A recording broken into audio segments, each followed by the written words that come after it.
Hello दोस्तों, जय हिंद। तो आज हम सब रसायन विज्ञान के वे 12 प्रश्न करेंगे जो आपके बोर्ड परीक्षा और प्रतियोगी परीक्षा दोनों के लिए काम आएंगे।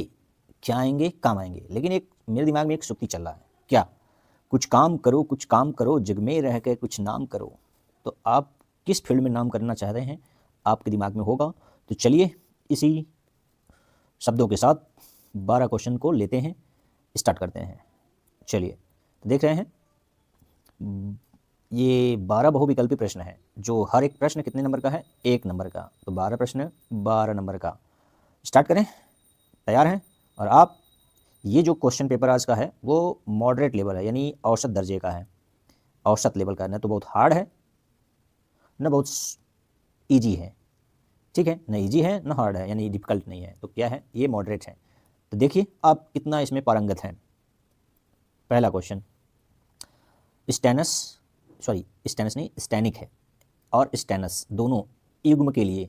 देखिए 4 प्लस को स्टैनिक, क्योंकि आई सी किस में लगता है? जिसमें ज़्यादा प्लस होता है, और अस कब लगता है? जिसमें कम प्लस होता है।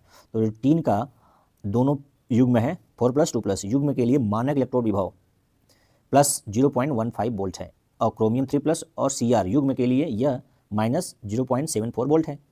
दोनों युग्म अपनी मानक अवस्थाओं में संयोजित होकर एक सेल का निर्माण करते हैं। सेल विभव क्या होगा? ऑप्शन के अनुसार आप जाइए और मुझे बताइए। 1.19, बी है 0.89, सी है 0.18 और डी है 1.83। सभी में क्या है? प्लस है, सभी धनात्मक मान आया है सेल का विभव। तो आप जल्दी से ऑप्शन बताइए, काउंट डाउन करें। 1 2 3 4 5, 5 तक गिनने में आपको आंसर आ गया होगा। तो आंसर आपका हो गया बी नंबर। अब कैसे आया है ये जान लीजिए। देखिए हम क्या देखेंगे, इलेक्ट्रोड विभव देखिए किसका प्लस में है। यदि इसका प्लस में है तो ये हो जाएगा आपका कैथोड, यानी स्टैनस और स्टैनिक का युग्म जो हो जाएगा कैथोड हो जाएगा। ई क्या हो जाएगा? कैथोड। और जो जिसका माइनस में इलेक्ट्रोड विभव होगा वो हो जाएगा एनोड, ई एनोड। और एनोड और कैथोड के डिफरेंस को हम क्या बोलते हैं? बोलते हैं ई सेल। और कौन सा अवस्था है? मानक अवस्था। मानक अवस्था पर तो सेल का इलेक्ट्रोड विभव निकालने के लिए मानक अवस्था पर ई कैथोड में से ई एनोड क्या कर देते हैं? घटा देते हैं, ठीक है ना? जिसको विद्युत वाहक बल भी बोलते हैं, इलेक्ट्रोमोटिव फोर्स। तो रख दीजिए इस पर वैल्यू। रखेंगे तो आपको ये मिलेगा। ई कैथोड कितना है? 0.15 माइनस, ब्रिकेट में माइनस लिखिएगा, क्या है इसका वैल्यू? है माइनस 0.74। तो आप देख रहे हैं कि नहीं देख रहे हैं? क्या देख रहे हैं? अरे यही देख रहे हैं कि ये क्या है? प्लस वैल्यू है, ये माइनस वैल्यू। तो माइनस पहले से है यहाँ पर, तो माइनस माइनस क्या हो जाएगा? प्लस हो जाएगा। तो इसको प्लस कर दीजिए, 0.15 प्लस 74 डेसिमल में है, ठीक है ना? तो जोड़ दीजिए दोनों को। जोड़ेंगे तो क्या आ जाएगा? जोड़ने पर आएगा 4 5 9 7 1 8 और डेसिमल पॉइंट लगा दीजिए। तो ऑप्शन नंबर किस में है? ये 0.89 ऑप्शन नंबर बी में है। ऑप्शन नंबर बी में ये करेक्ट है, ऑप्शन नंबर बी हो जाएगा। तो मैं क्लियर कर दे रहा हूँ, नोट कर लीजिए। मैं क्लियर करूँ? ओके, ये हो गया ऑप्शन नंबर बी, ठीक है। चलिए अगला क्वेश्चन, ये इलेक्ट्रोकेमिस्ट्री से पहला क्वेश्चन था। नेक्स्ट, चुंबकीय आघूर्ण इसके प्रचक्रणीय कोणीय संवेग और कक्षीय कोणीय संवेग से जुड़ा होता है। ये स्टेटमेंट बता रहा है आपको जानकारी के लिए। फिर कह रहा है क्रोमियम 3 प्लस आयन परमाणु क्रमांक 24 का प्रचक्रण मात्र चुंबकीय आघूर्ण मान खाली स्थान है। क्या है इसमें? क्या भरा जाएगा? प्रचक्रण मात्र चुंबकीय आघूर्ण का मान, इसका इंग्लिश में बता दूं तो ज़्यादा आपको सटीक लगेगा। स्पिन ओनली मैग्नेटिक मोमेंट, ठीक है ना? स्पिन ओनली मैग्नेटिक मोमेंट, यानी केवल प्रचक्रण मात्र चुंबकीय आघूर्ण निकालना है। तो ऑप्शन 4 है, जल्दी देखिए और काउंटडाउन में स्टार्ट करता हूँ। अब पहला है 1 2 3 4 5। तो आपका आंसर आ गया होगा। मिलान करिए कैसे निकाले होंगे। पहले आपको क्रोमियम 3 प्लस में क्या निकालना होगा? क्रोमियम 3 प्लस में आपको क्या निकालना होगा? इसके क्रोमियम 3 प्लस में कितने अयुग्मित इलेक्ट्रॉन है? यन। तो क्रोमियम 3 प्लस मतलब इसमें डी में कितने इलेक्ट्रॉन बचे हैं? डी में आपके, नीचे कर लो भाई क्रोमियम बार बार। तो क्रोमियम के इसका लास्ट इलेक्ट्रॉनिक कन्फिग्रेशन D5 होता है और S1 होता है। तो कि S से इलेक्ट्रॉन निकल जाए और 2 D से निकल जाए तो टोटल 3, तो D3 रहेगा। बचेगा कितना? ये D3 है अभी। तो D में कितने इलेक्ट्रॉन हैं? 3। तो 5 कक्षक होते हैं और उसमें 3 इलेक्ट्रॉन को भर दीजिए। 1 2 3, 3 अनपेड इलेक्ट्रॉन है, यानी n कितना हो गया? 3। अब फार्मूला यूज़ कर लीजिए। क्या लगाएंगे? म्यू बराबर क्या होता है? अंडर रूट में n प्लस 2। तो n कितना है आपका? 3 है। तो n यहाँ रखिए 3 ब्रैकेट में 3 प्लस 2, इसको अंडर रूट में रख लीजिए, तो 3 2 5 यानी 15, अंडर रूट में कितना हो गया 15, 15 का अंडर रूट यदि 16 होता तो कितना होता 4, 15 है तो 4 के करीब रहेगा, तो 4 के कौन करीब है? ऑप्शन नंबर बी देखिए 3.87 Bohr magneton, 3.87 Bohr magneton, option number B correct हो जाएगा। ठीक है, क्लियर है? नहीं क्लियर है फिर से देख लीजिएगा। क्रोमियम 3+ यानी इसका 4s1 3d5 होता है, यस से एक इलेक्ट्रॉन निकला, डी से 2 इलेक्ट्रॉन निकला, तो बचा कितना d3। d3 को जब आप ऑर्बिटल में बताएंगे तो 3 अयुग्मित इलेक्ट्रॉन है, 1 2 3, 3 इलेक्ट्रॉन यानी 3 अनपेयर इलेक्ट्रॉन। यन का वैल्यू 3 हो गया, फार्मूला इसमें रख दीजिए, म्यू बराबर यन प्लस 2 इसमें रखेंगे तो आपका 3.87 आ जाएगा। ठीक है ना। चलिए थर्ड क्वेश्चन, अच्छा क्वेश्चन है, घुमावदार क्वेश्चन है, ट्विस्ट है, ऐसे जलेबी क्वेश्चन है ये। क्या कर रहा है? संगुणन में विलेय का असामान्य मोलर द्रव्यमान बताइए, ऑब्जर्व मोलर मास और कैलकुलेटेड मोलर मास। तो ये पूछ रहा है कि असामान्य मोलर द्रव्यमान क्या होगा किसका? संगुणन के दौरान। तो संगुणन में क्या होता है, दो अणु क्या हो जाते हैं, हाइड्रोजन आबंध या किसी वान डेर वाल्स फोर्स द्वारा क्या हो जाते हैं, जुड़कर कैसा व्यवहार करते हैं, एक सिंगल अणु की तरह व्यवहार करते हैं। हालांकि इसमें केमिकल बॉन्ड नहीं होता है, ये फिजिकल फोर्स ऑफ अट्रैक्शन होता है। ठीक है, तो ऑप्शन है बढ़ेगा, बी घटेगा, अपरिवर्तित रहेगा, पहले बढ़ेगा और फिर घटेगा। क्या होगा जल्दी बताइए, काउंट डाउन, 1 2 3 4 5। क्या होगा? देखिए, जब दो अणु आपस में हाइड्रोजन बांध से क्या हो जाएंगे, बंध जाएंगे, तो अणु तो पास आ गए ना, तो नंबर ऑफ आयनों या अणुओं की संख्या क्या हो जाएगा, आयनों या अणुओं की संख्या क्या हो जाएगा, कम। लेकिन मोलर द्रव्यमान क्या हो जाएगा, बढ़ जाएगा। मोलर द्रव्यमान क्या हो जाएगा, बढ़ जाएगा। और जो आप अणु संख्या गुणधर्म में जानते हैं वो किस पर निर्भर करता है, किस पर, अणुओं या आयनों की संख्या घटेगा। फिर से सुन लीजिए, क्या सुनना है आपको भाई, ये हिल रहा है स्क्रीन मेरा। नंबर आई का मान क्या होगा, घटेगा, और मोलर द्रव्यमान ऑब्जर्व मोलर मास क्या होगा, बढ़ेगा। ठीक है ना, बस इतना याद रखिए, ऑप्शन नंबर ए हो जाएगा। संगुणन के समय आई घटता है और वियोजन, यदि संगुणन की जगह वियोजन लिखता तो इसी का ठीक उल्टा हो जाता। ठीक है ना। चलिए अगला, नाभिक रागी द्विआण्विक प्रतिस्थापन अभिक्रिया से गुजरने वाले एल्किल हैलाइड में सम्मिलित है। ऑप्शन के अनुसार जानना कि क्या सम्मिलित है, विन्यास का धारण, रेशमी मिश्रण का बनना, विन्यास का प्रतिलोपन और कार्बोकैटायन का निर्माण। जल्दी बताइए, जल्दी बताइए, काउंट डाउन, 1 2 3 4 5। तो आपने आंसर लगाया है सी को, क्यों लगाया है ये भी जान लीजिए। नाभिक द्विआण्विक, यदि उसको भाषण बोले SN2 है। ठीक है ना, nucleophilic substitution reaction, by molecular है ना। 2 का मतलब द्विक है, एन का मतलब नाभिक रागी, यस का मतलब प्रतिस्थापन। ठीक है, तो अभिक्रिया में जो मैकेनिज्म देखते हैं तो पहले क्या मतलब, पहले की बात की नहीं बात है, मतलब जो ऑप्शन है उसके अनुसार चलना है। तो विन्यास का क्या होता है, प्रतिलोपन, यानी इन्वर्जन प्रोडक्ट मिलता है। और विन्यास का धारण कब होता है, SN1 में होता है। रेशमी मिश्रण का बनता है, SN1 में बनता है। कार्बोकैटायन का निर्माण SN1 में बनता है। तो ये सब SN1 का विशेषता है, और केवल ऑप्शन नंबर सी जो है विन्यास का प्रतिलोपन, ये SN2 की विशेषता है। ठीक है, तो घुमावदार क्वेश्चन है, ध्यान से पढ़ेंगे तो कर पाएंगे, नहीं ध्यान से पढ़ेंगे तो तब भी करके आएंगे, लेकिन बस वो इधर का उधर हो जाएगा। जो आप करके आएंगे वो किसी भी डायरेक्शन में जा सकता है। अगला, निम्नलिखित यौगिकों को उनके क्वथनांक के बढ़ते क्रम में व्यवस्थित करें। करिए भाई, ऑप्शन ए है, ठीक है, 4 कार्बन का जो है वो 1 bromo 2 methyl propane, 1 bromo butane, 2 bromo 2 methyl propane. तो ये देखिए 4 कार्बन के सभी है, सभी क्या है, आइसोमर हैं। ये इसका मोलर द्रव्यमान, इसका मोलर द्रव्यमान, सबका मोलर द्रव्यमान क्या है, बराबर है। लेकिन कह रहा है कि बढ़ते क्रम में व्यवस्थित करना है। सही क्रम इसमें से कौन होगा? ऑप्शन देखिए, ऑप्शन यहाँ पर है, ठीक है 4। तो जल्दी से बताइए, जल्दी बताइए, काट दे रहा हूँ, चलिए देखिए बताइए, 1 2 3 4 5। देखिए, जो सिंपल प्लेनर होगा, मतलब जो शाखा युक्त नहीं होगा, उसका क्वथनांक क्या होगा, सबसे अधिक होगा, यानी ये सबसे ज़्यादा होगा इसका क्वथनांक। और जो ब्रांच होगा, कम ब्रांच होगा, उससे कम होगा, और जो ज़्यादा ब्रांच होगा वो सबसे कम होगा। यानी सबसे अधिक वाला कौन है, सेकेंड वाला।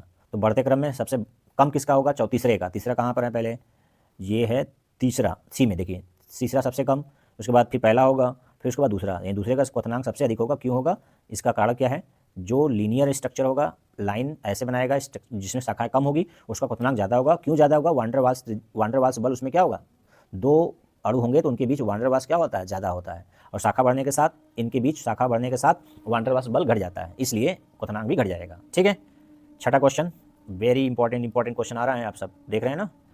आईयूपीएसी नाम से संबंधित ये क्वेश्चन तो बनता ही है हर हाल में, चाहे ऑर्गेनिक हो या इनऑर्गेनिक। तो ये इनऑर्गेनिक क्वाड्रेशन कंपाउंड से लिया गया है क्वेश्चन। तो पहले आपको ऑक्सीकरण संख्या निकाल के चेक कर लीजिए कि कितना इसका प्लेटिनम का ऑक्सीकरण संख्या होगा। तो क्लोरीन का -1 होता है, क्लोरीन का -1, और अमोनिया का क्या होता है 0। तो 2 क्लोरीन है और 2 पहले से है, प्लस, तो ये पक्षांतर में लिखेंगे तो 2 प्लस पहले से है, पक्षांतर होने के बाद 2 प्लस इधर आएगा, टोटल कितना हो गया इसका 4 आवेश आ जाएगा, ऑक्सीकरण संख्या। तो किसमें 4 है, 2 जगह है, डी में है और बी में है। तो ए तो एकदम नहीं होगा और सी एकदम नहीं होगा, खत्म हो गया। अब आईयूपीएसी नाम का सही नाम पूछ रहा है तो अल्फ़ाबेट को फॉलो करते हुए कर दीजिए। तो पहले क्या होगा, एमीन का नाम तो डाई एमीन हो गया, फिर क्लोरीन 2 है तो डाई क्लोराइडो हो गया, फिर प्लेटिनम धनावेश है तो प्लेटिनम ही लगेगा, और ऑक्सीकरण संख्या 4 तो 4 लिखेंगे।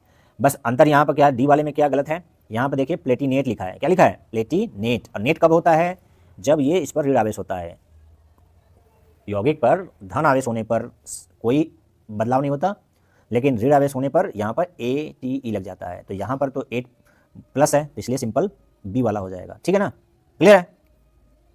Okay next, propyl magnesium bromide को CO2 के साथ अभिक्रियत कराने के पश्चात अम्ल जल अपघटन कराने पर बनने वाला अम्ल है। गजब का क्वेश्चन है, गजब का क्वेश्चन है, करके बताइए जल्दी से।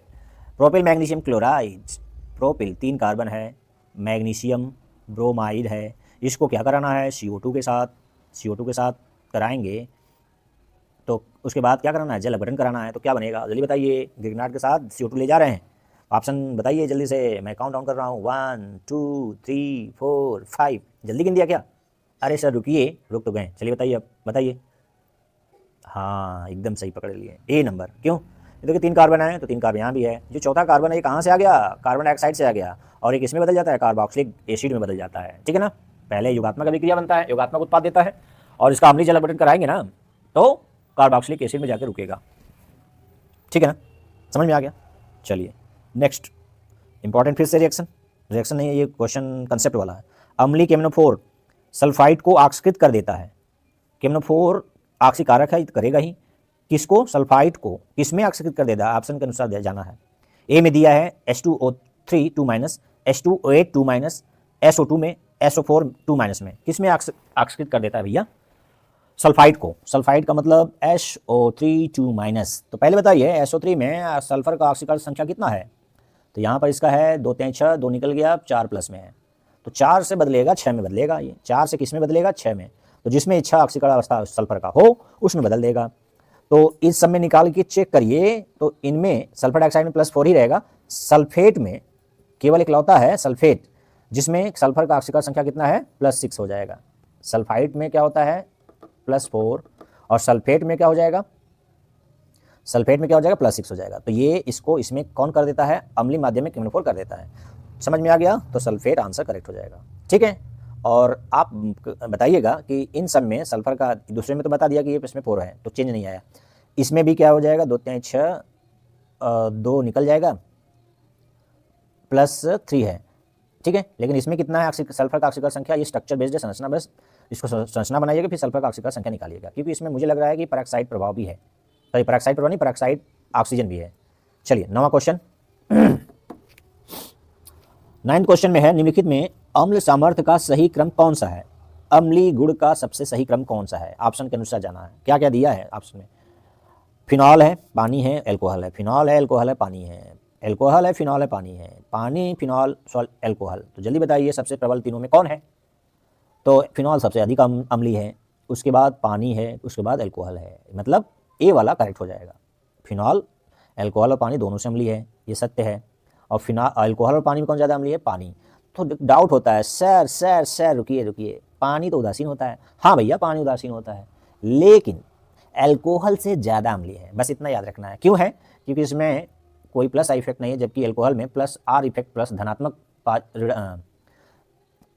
आर नहीं, इंडक्टिव इफेक्ट है। एल्कोहल में कौन सा इफेक्ट है, धनात्मक इंडक्टिव इफेक्ट होने से इसकी अम्लीयता घट जाती है, तो किसकी तुलना में, पानी की तुलना में, ठीक है ना। और फिनॉल की अम्लीयता क्यों बढ़ जाती है, फिनॉक्साइड जो बनता है वो माइनस रेजोनेंस के कारण, +R के कारण, जान लीजिए +R के कारण क्या हो जाता है, फिनॉल की अम्लीय प्रवृत्ति ज़्यादा होती है पानी से, और पानी की अम्लीय प्रवृत्ति एल्कोहल से ज़्यादा होती है, ठीक है। बहुत बार पढ़े होंगे, जाके देख लीजिएगा फिनॉक्साइड क्या होते हैं, क्यों स्टेबल होते हैं। अचार बनने के लिए नमक के सांद्र विलयन में रखा गया कच्चा आम सिकुड़ जाता है, क्योंकि यहाँ पर खालिस्तान क्या भरेंगे, क्योंकि यह पराशर के कारण जल प्राप्त करता है, ना जी। यह उत्क्रमण पराशर के कारण जल खो देता है, ना जी। यह उत्क्रमण पराशर के कारण जल प्राप्त करता है, ना जी। यह पराशर के कारण जल खो देता है, हाँ जी। जल प्राप्त करता है, सिकुड़ जाने का मतलब अचार से आम क्या हो गया, बाहर निकला है, अचार से पानी क्या निकल गया है, आम से पानी बाहर निकल गया, तभी तो सिकुड़ जाएगा, ऐसे ऐसे सिकुड़ जाएगा, तो इसको बोलते हैं एक्जोऑस्मोसिस। तो एक्जोऑस्मोसिस कहाँ है, किस ऑप्शन में है, ऑप्शन नंबर डी में है, ठीक है ना। यह पराशर का जल खो देता है, इसको बाय पराशर भी बोल सकते हैं। क्या बोल सकते हैं, बाय, क्योंकि पानी सेल से कहाँ गया है, सेल से बाहर, कोशिका से बाहर गया है। ये सबको आसान क्वेश्चन रहा होगा सबके लिए। अगला क्वेश्चन किसके लिए आसान है, कमेंट करके बताइएगा। क्या आपको ये क्वेश्चन आता है क्या, यहाँ पर बताइए क्या भरा जाएगा, ये आपके लिए रहेगा। 11वां क्वेश्चन आपके लिए रहता है। तो क्या है, प्रोपेनामाइड को प्रोपीन एमीन में परिवर्तित करने के लिए सबसे उत्तम अभिकर्मक है, कौन सा है। H2 का आधिक्य, जली NaOH में Br2, लाल फास्फोरस की स्थिति में आयोडीन, ईथर में LiAlH4, लिथियम एल्यूमिनियम टेट्राइड्राइड। लेकिन मैं आपको थोड़ा सा हिंट दे दूं कि ये यहाँ पर नहीं होगा, बस पता है क्यों, क्योंकि प्रोपेनामाइड में कितने कार्बन है, 3, और प्रोपीन एमीन में 3, तो और जो ये क्या होता है, हाफ मैन ब्रोमाइड अपघटन अभिक्रिया में एक कार्बन क्या हो जाता है, कम। यदि 3 कार्बन से लेंगे तो 2 कार्बन के एमीन बनता है, जबकि यहाँ पर कार्बन की स्थिति क्या है, बराबर। तो मैं ये आपको हिंट दे दिया कि ये नहीं होगा। अब आप 3 में से बताइए कि कौन होगा, ठीक है। ओके, चलते हैं आगे लास्ट क्वेश्चन की ओर। समझ में आ रहा है आज की नहीं, मुझे लग रहा है कि ये बहुत मॉडरेट क्वेश्चन है, बहुत ज़्यादा डिफिकल्ट भी नहीं है। हाँ, ये NCERT बुक के लिए से लिए गए हैं, ये सभी क्वेश्चन किससे लिए गए हैं, NCERT से लिए गए हैं। और NCERT जितने जिस बोर्ड में चलते हैं उनमें ये प्रश्न पूछे जा सकते हैं। MP बोर्ड में थोड़ा सा लेवल आसान कर देता है, थोड़ा सा, UP बोर्ड में थोड़ा सा मॉडरेट, और CBSE बोर्ड में थोड़ा सा अपर रहता है, अप साइड में रहता है डिफिकल्टी लेवल, ठीक है ना। तो चलिए 12वां क्वेश्चन पढ़िए। निम्नलिखित में से कौन सा कथन ग्लूकोज के विषय में सत्य नहीं है, क्या नहीं है, सत्य नहीं है। तो पढ़िए, बताइए। यह एक एल्डोहेक्सोज है, ये सत्य है, क्या है, सत्य है। HI के साथ गर्म करने पर N हेक्सेन बनता है, ये भी सत्य है। यह फ्यूरनोज रूप में उपस्थित होता है, ये असत्य है, क्या है, असत्य है। और यह C परीक्षण नहीं देता, ये भी सत्य है। तो ऑप्शन नंबर C क्या हो जाएगा, करेक्ट। अच्छा जी, हाँ आप सही लगाए हैं, सत्य C सही लगाए हैं, C असत्य है, आप सही लगाए हैं, सही सही कर रहे हैं। तो इन्हीं शब्दों के साथ आपको 12 में से कितने अंक मिले या आपको कितने प्रश्न आ रहे हैं 12 में से, आप अपने लिए जान सकते हैं और मुझे बता सकते हैं कि ये लेवल, जो क्वेश्चन का लेवल है, वो आपके लेवल के से थोड़ा सा नीचे है, ऊपर है, बराबर है, ठीक है। मतलब क्वेश्चन आने का मतलब आपके लेवल का है, नहीं आ रहा है तो मतलब आपके अपने लेवल को उठाना है, उठाने के लिए भी पर्याप्त समय है, उठाइए और आगे बढ़िए। अच्छा, एक मैंने आपको शुरुआत में क्या एक शुक्ति कहा था, कुछ काम करो, कुछ काम करो, जग में रह कर कुछ नाम करो। तो इन्हीं शब्दों के साथ आज की 12 क्वेश्चन का सीरीज, 7वां सीरीज समाप्त हुआ। तो मिलते हैं फिर अगले वीडियो में, अगले सीरीज में, अगले प्रैक्टिस सेट के साथ। और अपना सुझाव देने के लिए आपको मैं मैसेज बॉक्स खुला है, आप सुझाव दे सकते हैं, ठीक है।